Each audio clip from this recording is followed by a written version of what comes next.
तिलक लगाने का धार्मिक तथा वैज्ञानिक महत्व। तिलक और बिंदी हमेशा ललाट यानी मस्तक के बीचों बीच लगाई जाती है। इस स्थान पर आज्ञा चक्र होता है।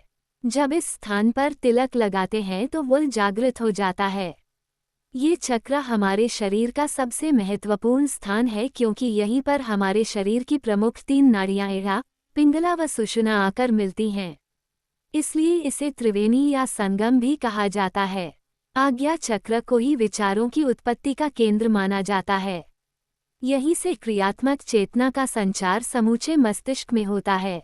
जब आज्ञा चक्र के स्थान पर तिलक लगाया जाता है तो इससे मन की एकाग्रता भी बढ़ती है और पॉजिटिव विचार मन में आते हैं। मेडिकल साइंस के अनुसार माथे के बीच में ही पीनियल ग्रंथि होती है। जब यहाँ तिलक या बिंदी लगाई जाती है तो ये ग्रंथि अपना काम तेजी से करने लगती है।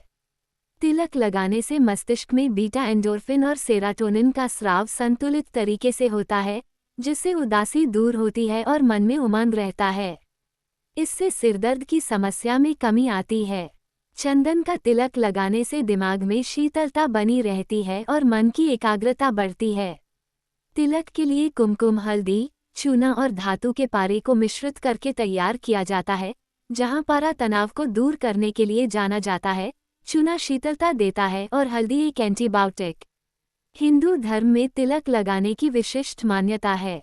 हिंदू परिवारों में किसी भी शुभ कार्य के आरंभ से पहले तिलक लगाने का विधान है। ऐसा करने से कार्य सुचारू रूप से संपन्न होने के अवसर बढ़ जाने की मान्यता है।